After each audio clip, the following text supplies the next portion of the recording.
Today is Tuesday, February the 25th, 2025, and the board meeting work session is now called to order. Student advisors Kaden and Sophia are absent, and Director Hudson is absent. At this time, we'll have the land acknowledgement by Director Carson Cottingham. Thank you, Chair. We are gathered today on the land of the Kalapuya, who are represented by the Confederated Tribes of the Grand Ronde and the Confederated Tribes of the Siletz Indians. The relationship between the Kalapuya people and this land continues unbroken to this day, and we offer gratitude for the land and for the generations, present and past, who have stewarded the land since time immemorial. We respectfully acknowledge and honor past, present, and future Native American and Indigenous students and staff of Salem-Keizer Public Schools. We invite you to join us in honoring these ancestral grounds and celebrating the resilience and strength of all Native American and Indigenous people. Thank you. Will you please join me in the pledge? I pledge allegiance to the flag of the United States of America and to the republic for which it stands, one nation, under God, indivisible, with liberty and justice for all. Superintendent Castaneda, are there any modifications to the agenda? No, there are none. At this time, I'd like to turn the meeting over to Director Aaron Harada for a presentation and discussion on regular attenders. Yes. Good evening, Chair Richardson, Board Directors, and Superintendent Castaneda. Let me just orient myself here.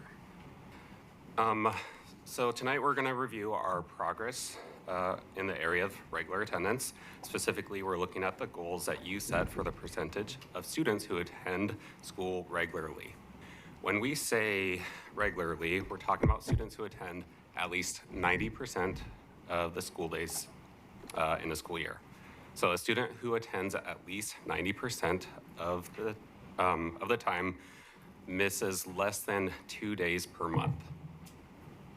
Our school and district teams have been working hard to partner with our families, with the community, with our own teams to reduce the barriers to attendance. And we're going to celebrate some improvements in our attendance rates. For our next slide, we're going to have Deputy Superintendent Neves will lead us through actually the next two slides as we look at our data. Good evening. So the first thing I want to draw your attention to is when you look at this chart, blue is this year's data, red is the targets that you set for our district for each year. And so what's really exciting is that this is the trajectory we want to see.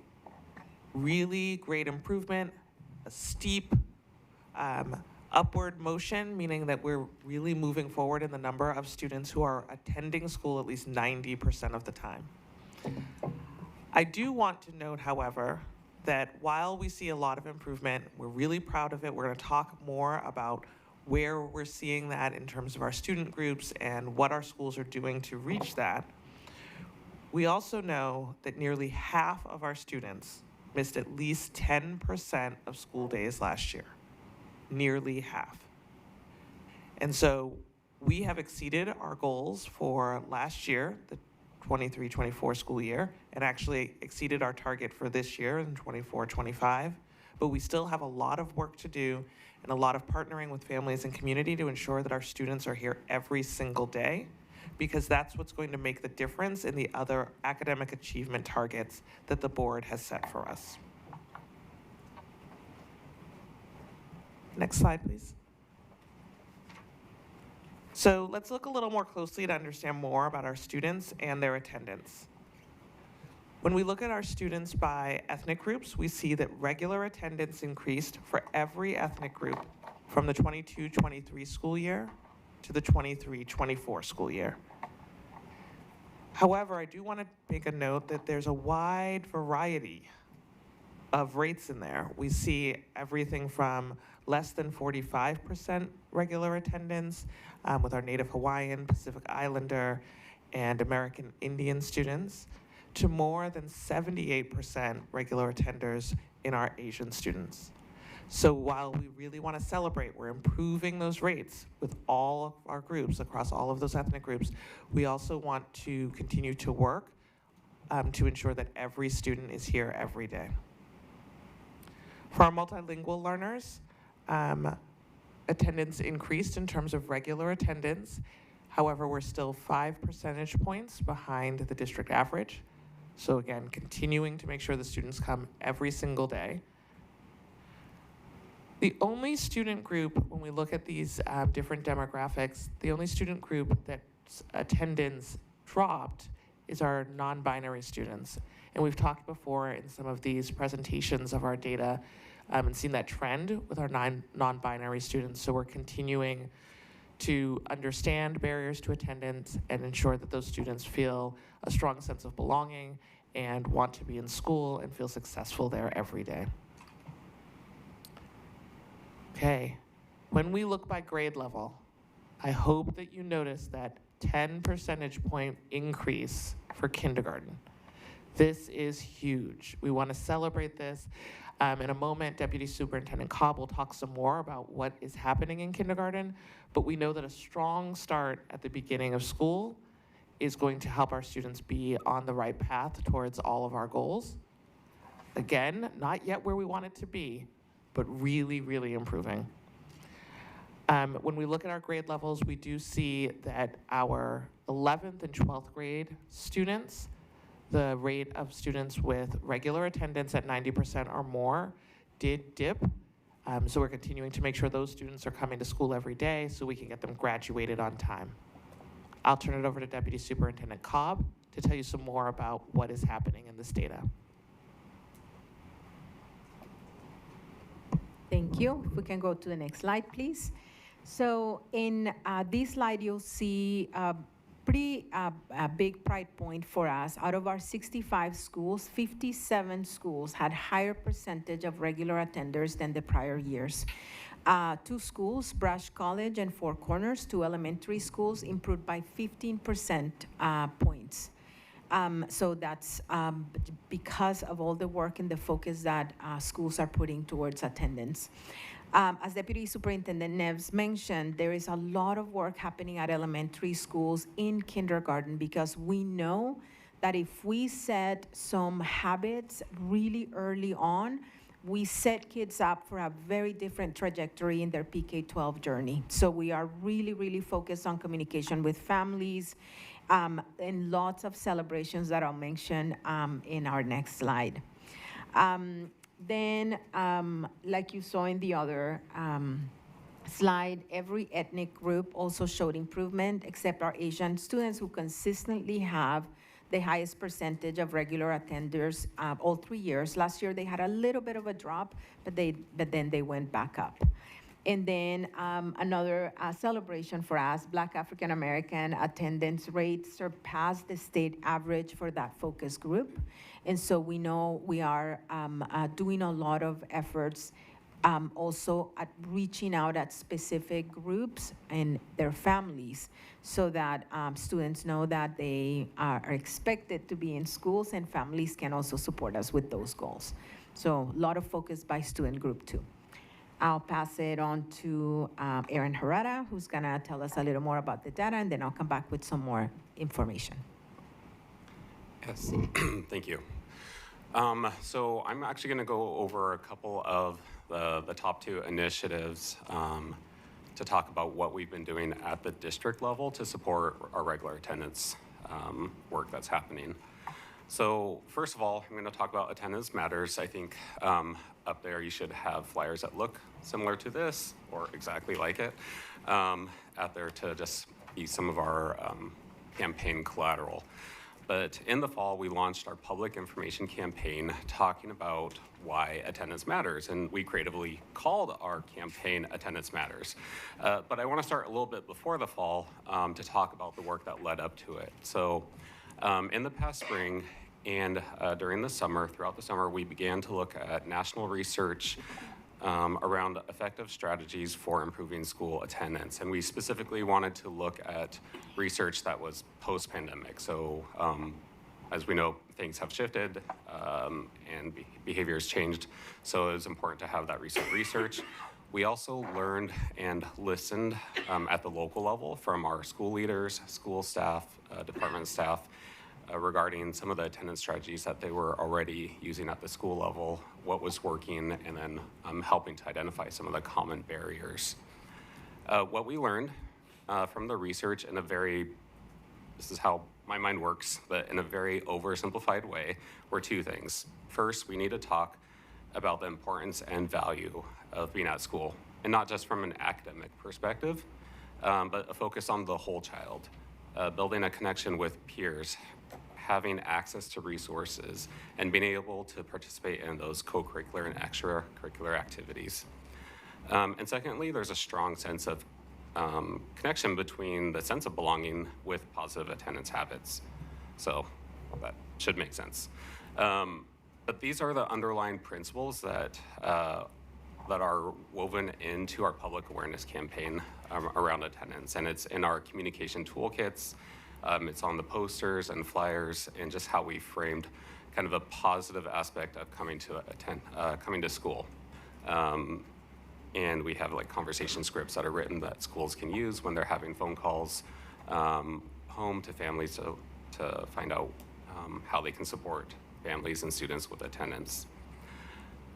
Our next steps with the campaign are to continue building awareness through additional messaging through our communication channels, and also expanding our work with community organizations and partners. We did have a large meeting in the fall with several community organizations who are very interested in wanting to help and continue to engage us with this. The second initiative, which is categorized on here under centralized support toward attendance, there's one tactic that I'd like to just call out that we've begun to implement this year, which is a mostly automated process, and those are the attendance nudge letters. These are letters that go out to all families about every 6 weeks, and they include recent attendance trends specific to their students. So it also includes cumulative attendance rate for the year. Again, the messaging in these letters is focused on why regular attendance is beneficial for their students. So I'll say that although like parents, caregivers, guardians already receive those daily notifications or a notification when their child is absent, the idea behind the nudge letter is it provides a little bit more context where you might think, oh, my child missed a day here and a day there. But overall, it provides that context of that those absences do add up and result in significant, or can result in a lot of time out of the classroom. Another example of centralized support is a running survey that we have for staff and also for students and families to identify attendance barriers. One of the most common themes that we've seen for a reason of school being missed is due to illness, which is very understandable and impactful. There's been information that we've adjusted and making sure people understand what we call is like how sick is too sick to come to school. That's adjusted over the recent years.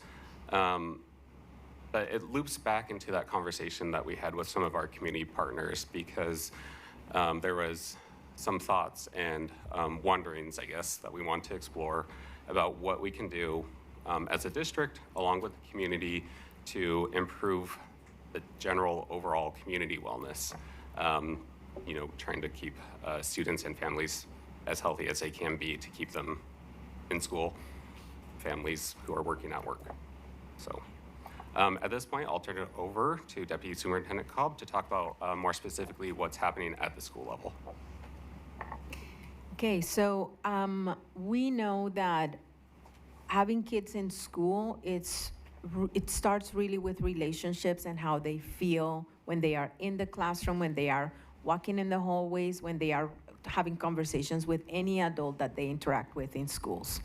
So schools are working really hard on improving relationships with their parents at the elementary level and also helping students in secondary own their goals around attendance. We are making opportunities for families to volunteer so they can come in and see what's being done in schools, support in classrooms, and then bring their kid with them. But we have found that a great strategy is inviting the parent in and having them help us too in the efforts that happen in the schools. We have them helping with tasks, volunteering as readers, and doing other projects that are pretty important for teacher support. We also are doing a little bit of cultural resetting on the way we address issues around behaviors. I'm sorry, around attendance. Sometimes when a student shows up to school at 10 a.m., they may encounter a staff member that says, "Hey, what happened? Why are you late today?" And so we are shifting the conversation to, "We are so glad we're here. Let me walk you to class." And then in that walk, we just engage in a conversation that opens up maybe an opportunity to know what's happening. Is there an additional resource that we can support with for the family? Or is there an opportunity to continue that conversation for that student so that we can dig into what's keeping them from coming to school? We also want to celebrate and do shout outs to some schools that have had a pretty great growth in sense of belonging. And these are Highland Elementary, Four Corners, Bush Elementary, Keizer, and at secondary, Stevens Middle School, Whitaker, Judson, and Parrish. When we've said it many times today, when kids feel good being in their schools, when they feel good being around the teachers and the adults that they interact with, when they feel good about their friends, they will come to school. One of the strategies, so I'll highlight Brush College Elementary, who boosted student attendance through a multifaceted approach. They focus on those small conversations like the example I gave you. So they did like small impactful changes instead of a single big large project or solution. Some examples is that they had a communication with families around research on chronic absenteeism and guidelines for minor illnesses. If your child is coughing, here's when you can send them to school. Here's what happens when there's a fever. Don't send them to school if and when, but do send them to school when this happens. And that has improved the family's comfort level in sending kids to school when we need them, and if they're not too sick. This year, they also added monthly student attendance bulletin boards. This is happening throughout the district. There's tons of celebration. And then something that I love that they did is these backpack brag tags that are these colorful, and they picked rock is their theme. Rock and roll, and so they have guitars, and then kids are just wearing these tags in their backpacks with pride if they have 90% of attendance and more. And just like in Disneyland, they all want them, so they work really hard to get those tags to wear and brag about their attendance in school. We have also classroom competitions, and so this is where friends encourage friends. The whole classroom gets a pizza party, the whole classroom gets their name on the bulletin board, or they're having a race in the school, and so the classrooms are competing with each other. So friends encouraging friends to come to school the next day, it's been also really helpful. And then one thing that I want to highlight is the incredible work that our staff, our teachers, instructional assistants, office staff are doing every day by making daily phone calls. They call the family, they thank them for sending their kid to school, they share a beautiful story of something that happened in school that day or an improvement, or they just call to check in if the student is not in school that day. Counselors, teachers, instructional assistants, there's just incredible effort. And then for, in our next steps there in that last box, we're also connecting with families to provide community resources as needed. We know that there are some barriers out there that make it difficult for a family to send their kids to school. And so we are doing a lot of that resource connection with community organizations that are our partners and care deeply about attendance efforts. Thank you. Sorry. I think now we'll take any questions that you may have. Deputy Superintendent, can I just jump in with a couple of quick things? So first, although Aaron Harada and his team are amongst the most humble people you will ever meet, and he is now cringing probably to hear me say this, Attendance Matters is a project that they stood up with the support of others, but just really on their own because they knew that it mattered. They worked closely with school teams, but it was really excellent work. And I think that a portion of what we're celebrating here is the celebration of your team's work and the success that it's bringing to schools. So I just want to be clear about how great that was. Oh, look, we get to even clap for you. And then I also, if we can just go back to the slide that has the more detailed graphs on it, or the more detailed chart, it's slide 4. Yeah. Here, you heard a lot about what's happening in the early grades, and there is a good reason for that. Attendance habits get set by 3rd grade. And so it's a good place to invest because it helps secure improved attendance throughout the years of school. But I also just want to pause here so that we can look at the changes as we go down the grades and see what starts happening in the upper high school grades, where we definitely have continued work to do. And I know that our secondary leaders are working on it, but 9, 10, 11, 12, we obviously can't wait for those new attendance patterns in our 2nd graders to mature into the high school grades. And so our teams are working on that. And then finally, I have one story to add to this, which is going along with the celebrations. Bush has these little postcards they send out to kids, and it says, "Hey, Tiger, we miss you." And then on the back of the postcard, they write a note that's very specific to each student. Like, you know, Cynthia, we miss you because you're so funny and you know the most about dinosaurs of anyone in our class. And our whole class is ready for you to come back to school. And I think it's just another version of how we convert a challenge into an opportunity for relationship. Yes, Director Pressy. Thank you. I was wondering, and this might not be data that we have on hand, but if there's any common barriers that we saw come up and what we were doing to help overcome those.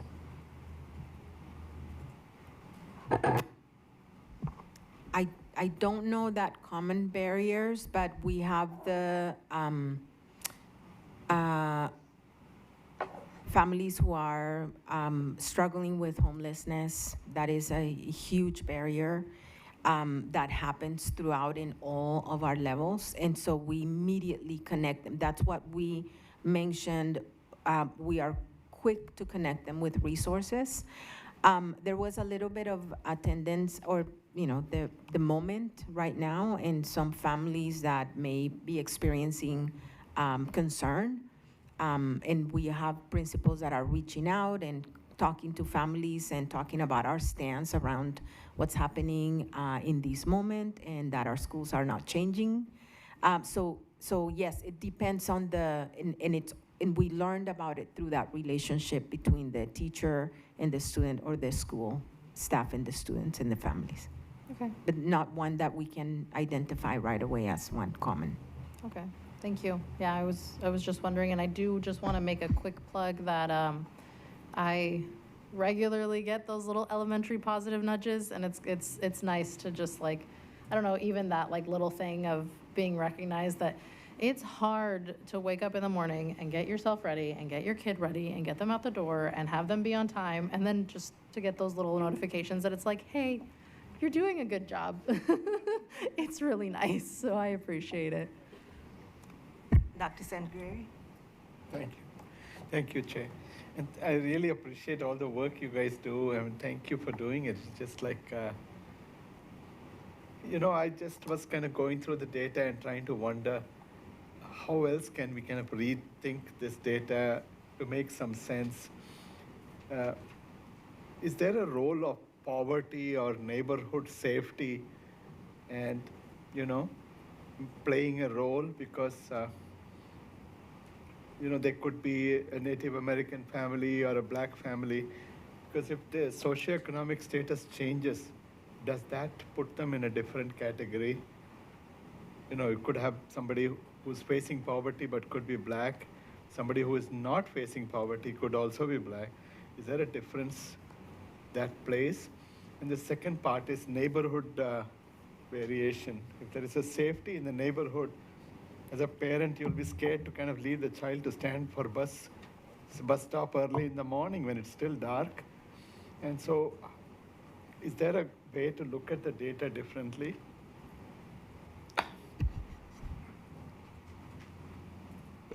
Good evening. Happy to take some data questions. We haven't looked at this data directly in our system, but one of the research shows that student mobility is one of the strongest predictors for attendance rates. I have no doubt that those data play out in ours as well. Unfortunately, in the way that this data is, we track and can't track individual student level poverty data, we aren't able to do that exact breakdown for these reports, although we do have a lot of internal data that we can get close proxies to. I have no doubt that we'll see a lot of those effects as well. I also pulled some of the quick numbers for last year on our students experiencing houselessness. 1,400 enrolled students experienced houselessness last year. So if we think about the massive impact that has in students being able to regularly attend school, and these are only students that we're able to identify, put into the program, and get services through McKinney-Vento. So can I just ask a follow-up on that? So if they experience homelessness or they lose their ability to stay in that home and they transfer to another school within the district, so they have to change the school depending on the neighborhood, right? So they will have to fit in the middle of the year. Could that be contributing to, I'm just thinking in my head, because they have to start friends again and start to get to trust the teacher again. With our policies that limit us to keeping the child in the neighborhood schools, is there any role that plays in terms of? So through McKinney-Vento, a lot of students are able to maintain enrollment in any school. However, we know that's not always just a feasibility option for every family. So even though they can, and we do provide a lot of the resources to help maintain that enrollment, it's not always a case that that's feasible for every family member and every student. Okay. And then something I wanted to add to the second part of your question around safety. A lot of elementary schools have walking buses, and this means that we have a planned path for students to walk together. We have parents who volunteer and walk with students, or we have staff members that are located in different corners throughout that path to make sure that kids are walking to school on time and everything is safe, and they can ride their bikes. So there's a lot of that happening too in schools. Director Ortiz. Thank you so much. I'll start off with huge appreciation for all of the work. We've seen it, I think, as a parent community member, as school board member as well. I had questions around the high school range attendance. So looking at the strategy, progress, and next steps, when we look down at school level attendance work, there's a third bullet point there that says incentive programs to support positive attendance habits, which we got some examples about.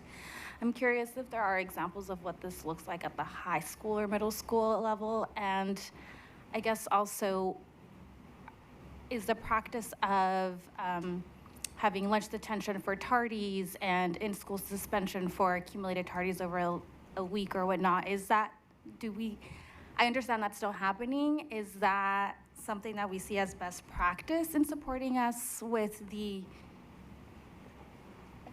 supporting attendance? And I mean, there's the attendance piece and being in school and then recognizing that some kids might like to linger in the hallway a little bit and then they're late and then that leads to tardies. So just curious on what that might look like.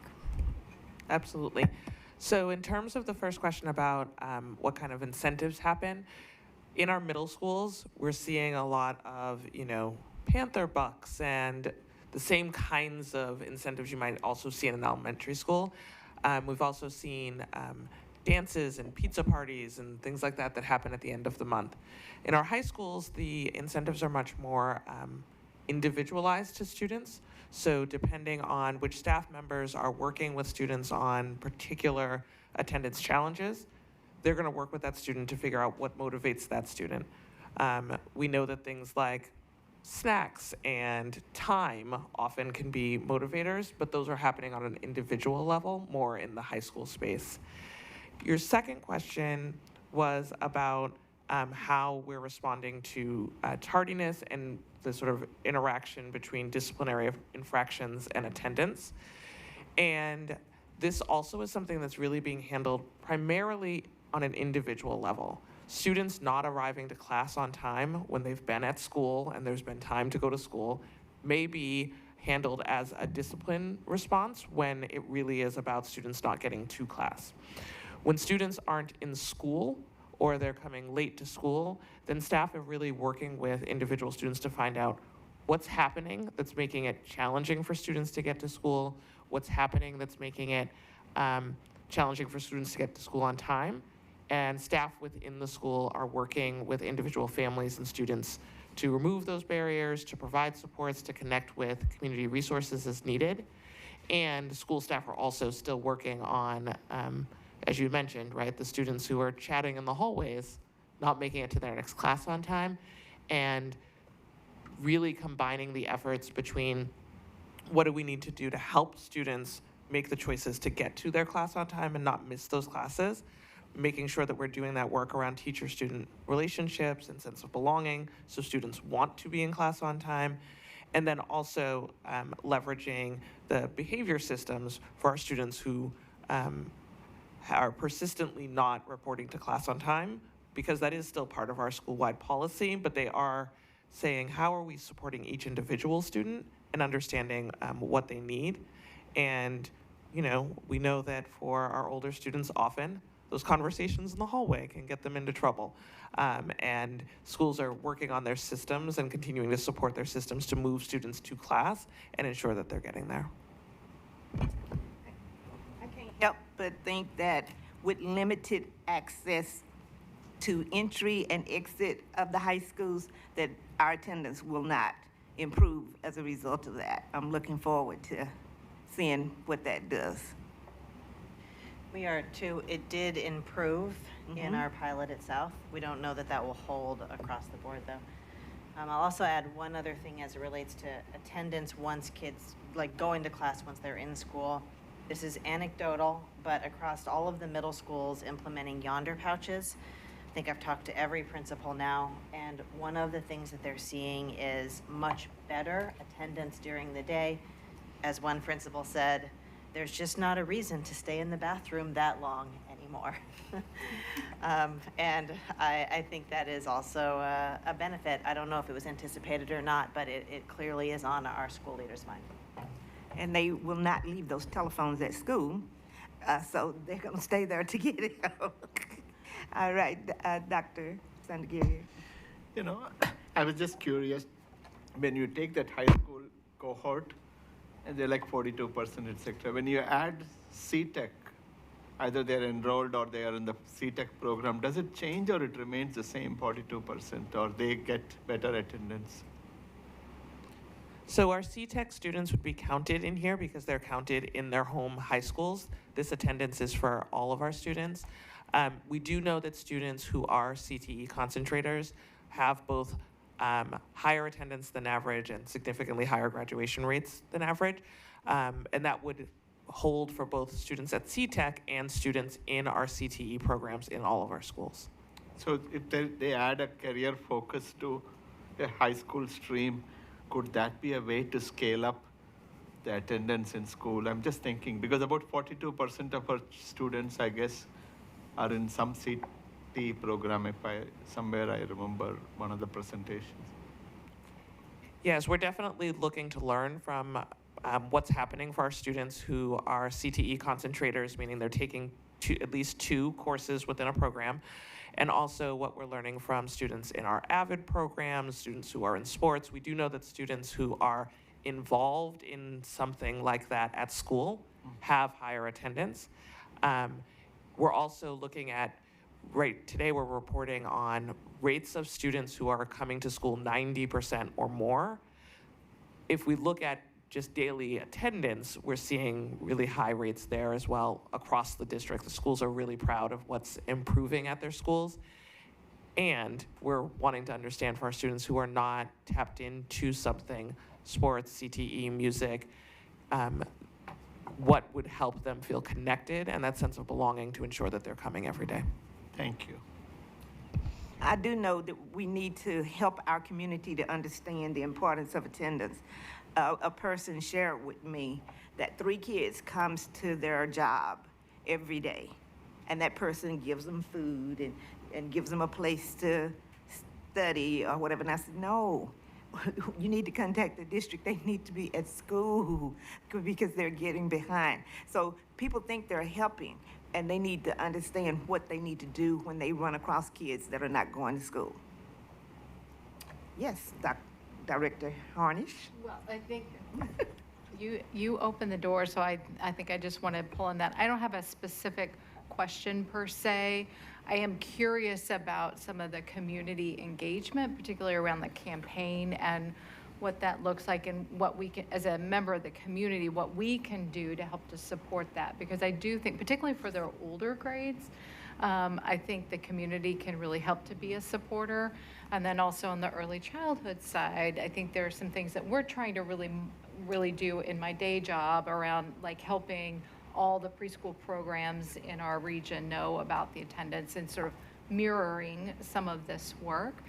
But I just, and so whether it's now or later, because I'm not adhering to our data conversations, I'd love to really kind of tease out what some of those are and how we can best support or contribute to the development of.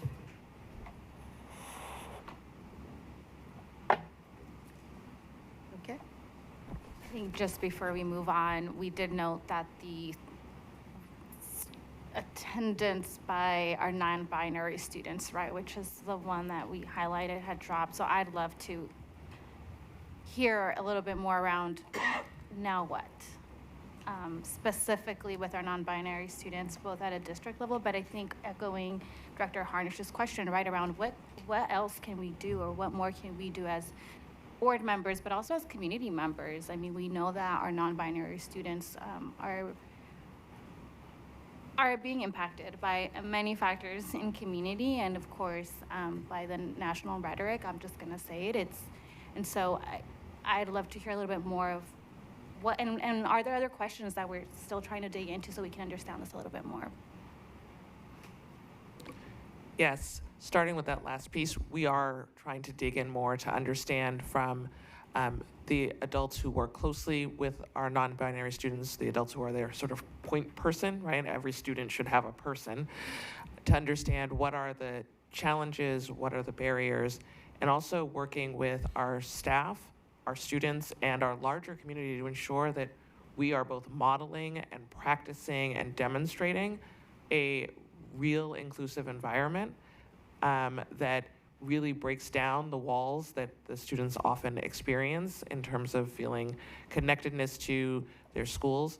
We're ensuring that every one of our secondary schools in particular is supported to have a club or a student activity where students feel like their needs are being met.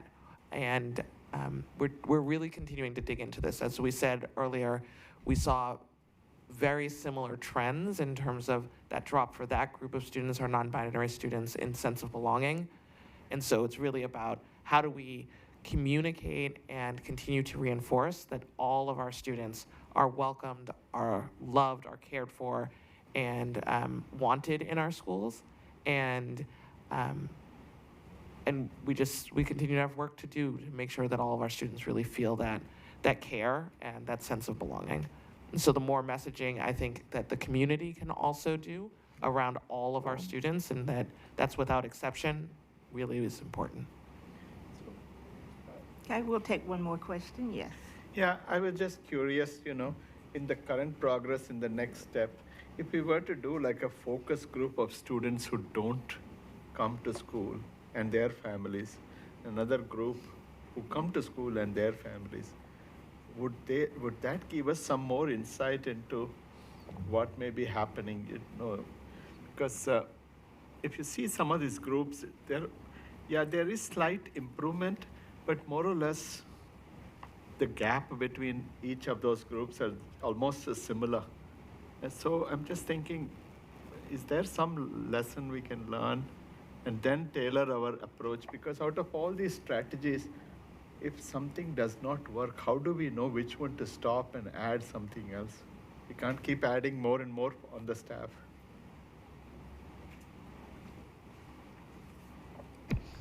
I would just echo that that's exactly what the work is. And at every school, we have staff who are having some of those conversations with individual students and families.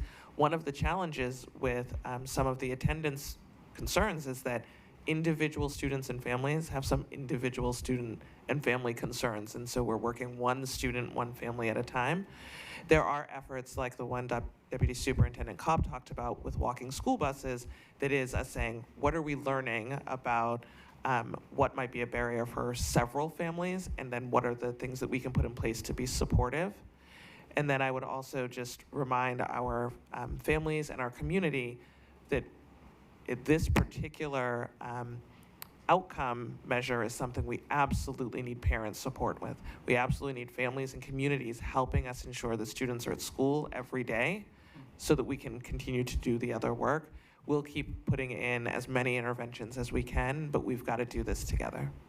Can some community-based organization from different communities help run that kind of focus group and get that information to you all? Because I wonder if we are missing something cultural piece in different communities, and even the one-to-one, let's say, especially in immigrant community, the child will have a different take, parent will have a different take. If you ask the child, that may not be reflective of what the parents experience as a first-generation immigrant. So if there is a way somebody, say, approaches me from a similar community, and then they have a focus group, and then they can feed that information back to you all, that may be one strategy with immigrant community, at least I can speak for that. Thank you very much. At this time, we will hear from Director McElroy regarding an update on strategic planning. All right, good evening, Chair Richardson, Board Directors, and Superintendent Castaneda. I'm actually going to toss it back to Castaneda for the first slide, and then we'll move on with the rest. So tonight we are going to do what is, in effect, kind of a first read of our two-year plan. And then we'll be bringing it back to you on March 11th for your consideration and vote. As a quick reminder, what will be coming back to you is two things together. It's the integrated plan, which is required by the state, and tucked inside of the district's two-year plan is the integrated plan. This is because we are getting away from the situation where we have multiple plans, each with different activities and priorities. So this is something I'm just really pleased about, the timeline and the way that it's come together. And two of the accomplishments that I want to thank our team for, and it is a large team, and acknowledge to this board. The first is that you're going to look at a work scope here that has already been sized to fit within our anticipated new biennium funding. It's all built backward from a draft budget. The second is that you're going to see work in here that is designed to strike the balance between pursuing the goals, like the one we just spent 40 minutes discussing, and also advancing the school system in a balanced and holistic way. Here what you'll see are goals. We want to maximize our resources. We want to stay very focused on the things that matter most. This plan has got a pretty narrow footprint. but we're going to bring it to you in enough detail for you to be able to access, scrutinize, and ask questions. So with that, am I handing it back to you at this point? Okay. The first few slides are going to feel a little bit familiar, but just regrounding and where we're headed in terms of our deliverables. So tonight's preview is going to be a little bit more technical and a little bit more concrete in terms of just specific actions that we're taking. Then we'll ultimately go in a public-facing plan. This is your opportunity to sort of see a little bit behind the curtains and understand a bit more about the specific concrete things. Next to the, and once the board approves or votes, or once you vote for it, and if you approve the plan, we're going to start working on a public-facing document that's going to be something that you can bring everywhere with you, right? So this is when somebody asks you, a community member, one of those organizational partners, what is Salem-Keizer's strategic plan? This is a pamphlet, 4 to 6 pages, where you can say, here are our most important outcomes. Here's what we care about for our students, and here's the work that we're doing behind it. A lot of that content is going to be driven by what you see tonight, but packaged in a way that's more directly accessible and relevant for families, students, and members of the community. Next, and this is the work that's happening and starting to happen right now with our schools and our principals, is creating clear guidance for them on what their role and responsibility is in this. It's not that they have to do this alone, and it's the district offices and all of our teams' responsibility to create guidance, support, and clarity on what is most important for our schools and our students. And finally, for all the teams that are supporting our schools and our staff every single day, making sure that they feel the same clarity and alignment to drive their work towards our collective outcomes.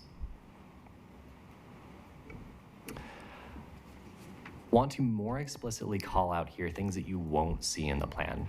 And that's not because we don't value them. In fact, we are trying to get to the same level of excellence in many of these programs as we are in what you're going to see in the plan. We have state-leading music education programs, nationally recognized dual language programs, and some of the largest and most comprehensive career and technical education programs in the state. That is a bar of excellence we want with all of our work. And so you won't see those in the next few strategies, because that is the work that we've already accomplished and we try and want to get to with the 3 strategies you're about to see. So I want to just make sure that that's not left out and left wondering why. And we know that there's many other incredible programs that our schools do that are not captured in that plan. This is an opportunity for us to focus on what we're going to make excellent. And this is the sort of repeat, but it gives you a little bit, again, of the structure. So not only are we mapping from our budget and our resources, but from the outcomes that you as a board have set for us. So you'll see each of, again, those 3 strategies aligned to either foundational conditions that support all of our work, the student agency and wellness that drive sense of belonging and regular attender rates that ultimately help students access world-class education and teaching and learning that get them through early literacy, high school on track, and ultimately graduation.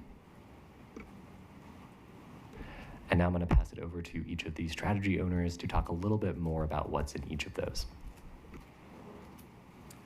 All right, so as the work groups were going through the process of the strategic planning, one thing that kept popping out was culture. Each group identified culture, some cultural aspect of the school district. So in the end, what we did is group those into just the foundational conditions that will be necessary to achieve the other strategies within the plan. So we're going to talk about a culture data, building a culture of strong hiring process and equitable staffing allocations. A culture of allocation of resources into the right place and supporting our facilities to meet the needs that exist out in the schools. And then finally, a culture of both physical and psychological safety. So first up, to build the data culture is really modernizing our data infrastructure in general, and specifically to build new tools and processes that will provide better access to data and insights to help our teachers and just staff in general become more data-driven in their decision-making process.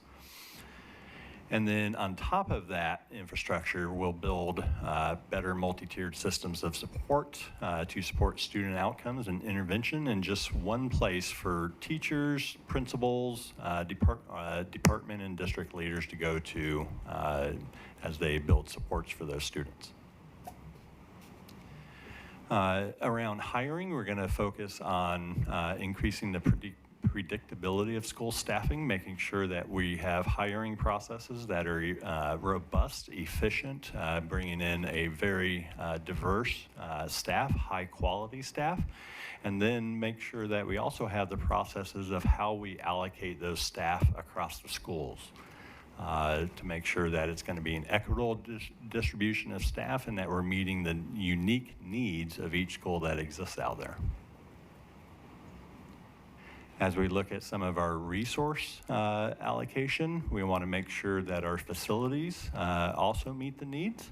Many of you have been out in our facilities and they're changing. We have different uses for some of the rooms out there than we used to. We have wellness rooms for both staff and students out there, and that's going to be part of the process that we go through with the long-range facilities planning that we're in now. That may lead up to a bond item into the future, but for right now, we're just going through the appropriate planning process to engage both internal and external stakeholders to define what the needs are for our schools in the community. And then finally, making sure that we have proper resource allocation and that those resources are aligned to the strategic plan. And to wrap things up, we know that for all of this planning that's to come later on in the slide deck, staff need to feel safe when they come to work. We need to reduce student-caused injuries out there and make sure we have strong systems and that we're using that modernized data infrastructure to guide our decision making and analyze the data to make better decisions to keep staff safe, as well as just improving the physical security systems and the systems that we use to just generally improve school security. I heard Chair Richardson talk about it earlier as far as the way that we're moving students through our schools will have a positive impact on that security. So from here, I believe I am handing off to Olga Cobb. Yes, thank you. I'm going to share with you our goals around student agency and wellness. And in the next few slides, I'll go in depth into these four areas of focus for us, where we are really defining and re-establishing the systems that we provide for supporting students and staff. We are working on refining communication, supports around behaviors and special education, clarity around services for special education and behaviors, and then community engagement. Really listening into the feedback that families and staff and students are giving us, and then adjusting the services that we provide based on that. So in this first slide, we, on these half to your left, I think, emergency response team, what happens when a classroom, a special education classroom or a general education classroom requests supports for behaviors? We want to make sure that we have a team that goes in and supports that classroom, but also stays with that classroom with some goals to train staff around the needs for the student, to accompany the staff in any meetings that they need to have with the family, develop goals for the students, and then just gradually step back as the student makes the progress. So we're creating a full system around that feels very supportive for the goals of the student and the staff that are serving them. Then on these other right side, social emotional learning, we have a lot of resources, and we have a little bit of time in schools to teach social emotional learning, to teach tools for self-regulation, to teach tools for conflict resolution, but we want to get to more alignment around the time that we spend talking to students at every level about these skills, and also the resources, the materials that we're providing teachers to be able to teach these skills. And of course, all of these teaching gets to that sense of belonging and having kids feel better and manage things better in schools. In the next slide, it's all about how we use the feedback that families and students and staff are giving us and making adjustments so that the systems work for them, and that all of the services are getting us to the academic outcomes that we want, and also helping them be the community members that we want in our communities when they leave our schools. In the next one, on the left side, we want to make sure that we have clarity around who does what in our organization. Sometimes, out of our wanting and our willingness to support a family, we end up having 3 different people call them from 3 different departments. And we want to make sure that we are, sometimes that's not helpful. When a family doesn't know, well, somebody called me and we don't want them to be confused in a time of need. So we're trying to clarify processes for us and structures so that we have a point of contact for a family depending on the need, and that they know exactly what we're providing, what resources and supports come with those phone calls, what we can do, and then what other things we need community organizations to support us with. And then again, that we are always enhancing, improving, and being very responsible about the way we communicate with our families, and that we're making changes based on what our families are telling us. I want to add something here on CBOs that just stayed on my mind on Director Harnish's question about CBOs. And it's related to these two. And I think for attendance, students sometimes don't come to school because they feel inadequate. They feel like they know they don't get it. They know they're having a hard time understanding a concept. So a great support that we're seeing lots of progress on is having after-school one-on-one sessions with students. So having community members lean into schools, or CBOs lean into schools and provide those resources is really powerful. So wanted to add that in this area of family supports. Okay, next slide. On the left side, redesigning behavior services. It is not new to you or to people that are listening that some behaviors sometimes are very challenging in schools. And so we want to make sure that we are increasing the capacity for our behavior team to serve more students. We actually have some incredible stories of success when we do this really well. We have tomorrow, for example, in our live event, we're gonna share the story of a few students who have been in a comprehensive school for the very first time in their lifetime because of the work that they were able to accomplish through the Behavior Intervention Center. That is an incredible celebration for us. They are loving their school. They are loving their teammates and their friends that they're making. Some of them are helping in the student store. They're living now they're feeling and living what it means to be in a middle school or a high school or an elementary. And that is because of the work of this team of specialists. So we need to enhance those services, and we want to double the number of students we can serve there. So we're working towards that and very excited to be able to expand next year. And then to the right, we want to make sure always that our students are in the least restrictive environment. We want to make sure that they're included in every opportunity, that they're learning with peers. And so we are working to take a very critical look at our practices for students that receive special education. We have a workforce that is made of the people doing the work day in and day out. Teachers in special education, teachers in general education, instructional assistants, administrators in SPED, administrators in schools, and we are listening to their guidance and learning together so that we can get to students opportunity for inclusion, and then also the students that need more supports, they will receive more supports, but we'll add clarity to our services.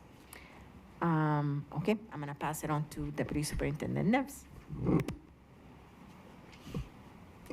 Thank you. When we think about that pyramid that we saw a little while back with the 3 strategies, K-12 or pre-K-12 academic excellence is what sits on top, right? That's really what all of these pieces come together for to ensure our students are as academically successful as possible. And so like the other 2 strategies, you'll see here that we have 4 components.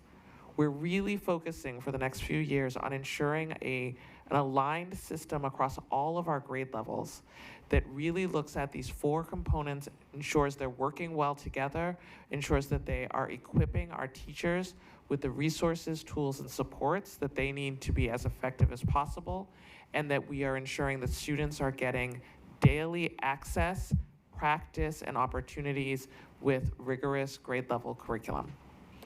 So the first area you'll see is the instructional frameworks. And what this means is our staff, our teachers, our leaders have done amazing work building out the instructional programs that we have in our district. We're going to refine that to ensure that we can see absolutely what a student experiences in terms of teaching and learning from the time they enter in pre-kindergarten or kindergarten until they graduate. What is their journey in mathematics? What are they reading and writing? How are they engaging in discourse and conversations with one another across all of the grades? We're also ensuring that we are having research-based best practices in terms of how do we make sure that in every classroom across our district, students are learning and practicing ways of engaging with their content that helps them get ready for the next grade, the next level, and then their post-secondary opportunities. Next slide. In addition to the practices, the ways that we're going to learn together, we're also ensuring, and we've talked about this a few times this year, that our teachers have in their hands best-in-class, updated instructional materials, and that those new materials are in the hands of students as well. By the 2028-29 school year, all of our main core content areas will have completed a new adoption, and so we're continuing that process over the year. And each year, what we're doing is we're saying, okay, let's look at, for example, this year, middle school science. We're looking at the best materials that are out there available for our students, aligned to our standards. Teachers are reviewing those, they're piloting them in classrooms, and then we're making decisions about which materials we will adopt to use for the next 6 or 7 years. We're also going to make sure that our teachers are trained on those materials, that they feel really equipped to use those materials and to bring them to life in the classroom. And when we think about implementation, that means every day when you're bringing that curriculum in, how are you bringing those practices on the last slide from the frameworks in to ensure that students are able to engage with the content, they're able to speak, listen, read, write, and do mathematics at a high level because of the way that their teacher is able to deliver and prepare those materials. Next slide.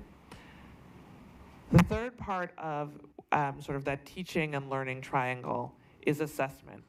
While our students are engaging with those instructional materials, they're learning about content, and they are working with their teachers, we need to make sure that we understand the level of student learning, how much learning is happening, and how much students are growing. Across our system in elementary, middle, and high schools, we have some different assessments that give us parts of those pictures. We're going to continue to build that system so that at different points in the year, we have a good line of sight to say, okay, this student has grown this much this year. The next part of the year, we're going to work on these next particular skills or concepts to continue their growth. We also want to make sure that those assessments are allowing our students to show us what they know in lots of different ways. Not just a multiple choice test, we know that we have those opportunities, but how also are they showing us what they know through discussions, through conversations, through presentations, through writing, so that our teachers know what they need to work on next. And then finally, it's actually circling back to what you heard in terms of foundational conditions. We're really cultivating a culture of growth and ensuring that with our educators, we are providing high quality professional learning that helps them to learn those new instructional materials, helps them to plan around those instructional practices that reach every student, and ensures that they have enough time working together to talk about teaching and learning, to talk about those assessment results, and to talk about how they can continue to support each student in reaching the rigorous goals. We're really excited about how those pieces come together, being supported by the foundational conditions you heard before, and also all of the supports we're giving students with wellness and agency so that they can achieve.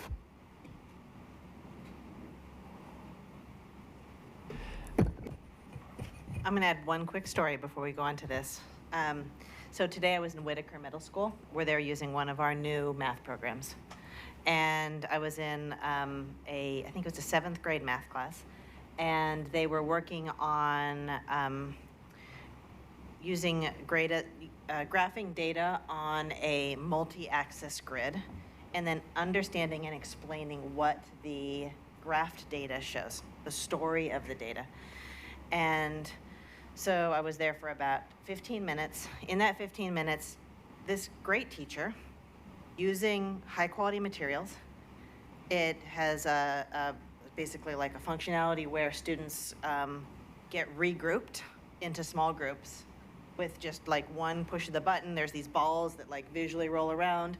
They form up into groups. The kids read it and they groan or they cheer, as we might expect. We all remember being in middle school. Then they immediately they get up and they go to their portion of the classroom where their number corresponds to. And then they're waiting for them is a graph, and the question is, explain what's happening in this graph. And so together in groups of about 4, every single, from A to B, from B to C, from C to D, every single one. Is this linear, is it nonlinear? Is it positive or is it negative? And the reason I'm sharing this is that this is what it looks like when a teacher gets great materials and also some of the tools to make their work easier. This teacher did not have to spend time figuring out what the small groups were. He was just able to push the button. And the first button push, the kids didn't love, so he pushed it again and he was like, this is it. This is it. We're doing it this time. And I know that there already are a lot of stories, positive and negative, about great instructional materials, but I'm telling this story because this is what it looks like when teachers don't have to build their own. And it was great to be in his classroom, and I'm just offering it as a little illustration today. I can't help but comment on that. What that really shows us is, if a kid doesn't get the concept when the teacher teaches it, they have other opportunities to learn it in different ways. Instead of, you didn't get it, you missed it, so you lost the rest of that teaching. So I think that's awesome. I needed that. All right, and then I'm going to wrap it up here just to give us a little bit of a timeline of what comes next. So after tonight, for our next board meeting, we're going to bring to you, the board, the final plan for a vote. That's going to help us trigger a lot of the next steps that we need to do with the state in terms of submissions, but also a really important implementation planning timeline. This work only works for our students if it works for our schools and it works for our system.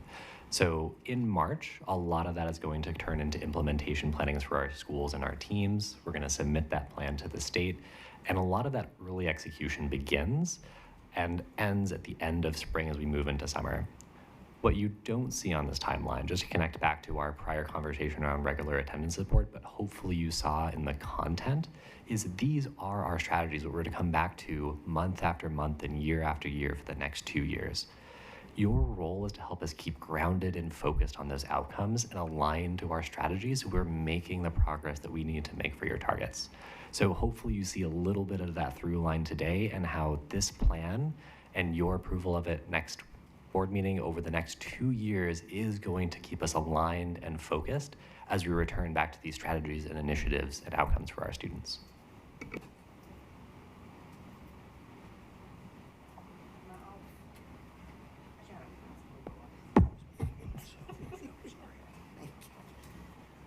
All right, then I'll pass it back to you, Chair Richardson. Wow. I just can't say how beautiful this is. I'm just truly amazed. And it's done in such a simplified manner that we know how to track it and what we should be looking for. We don't have to ask you, so what's next? You tell us what's next. Your team is amazing. You are amazing. Can't thank you enough. Do we have any questions? Yes. Sure. You know, if the board approves this and if the OD bless this, is there a way to kind of put it in a way that we can take it to the community when we meet our community and say, this is what it is? Because, yeah, I'm sure this is a public meeting, but the story needs to be told many times in different ways so that we all kind of have a shared narrative to build our system moving forward. So everybody can push the car in the same direction, right? Yes, absolutely. The most important part of a strategic plan is not the planning, it's the execution of it. It's our constant vigilance to come back to it and return to it in everything we do. I mentioned that a little bit earlier in one of the deliverables, but there will be a nice printable pamphlet that you can carry with you into every single meeting wherever you are. It's going to be the cornerstone for all of our conversations. Think about the state of the district, these monitoring reports, our community engagement meetings. It's a document that's really meant to be that accessible piece of what we are doing and why we are focused on it. Another piece is that community can hold me accountable. That, you know, as a board director, I report to the community and they hold me accountable, and that way we have the systems of going back and saying, here are your tax dollars used this way, so please support us. I want you to say that quote again. Most important part of strategic planning is not the planning, but the implementation. Is But that the what you execution, yep. said? I'm gonna use that. That's just really great. It sounds like you want to go back to teaching, right? I haven't stopped if you didn't know it. Leave us. Yeah, I'd like to be a part of this. Yeah, don't leave us. Great things are happening Yeah. in our schools. All We right. have the right people at the right time in the right positions. Let's give them a round of applause.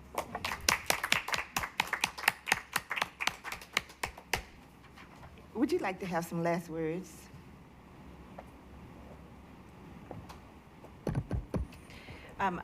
I think that I'll just offer as last words a experience at Whitaker today.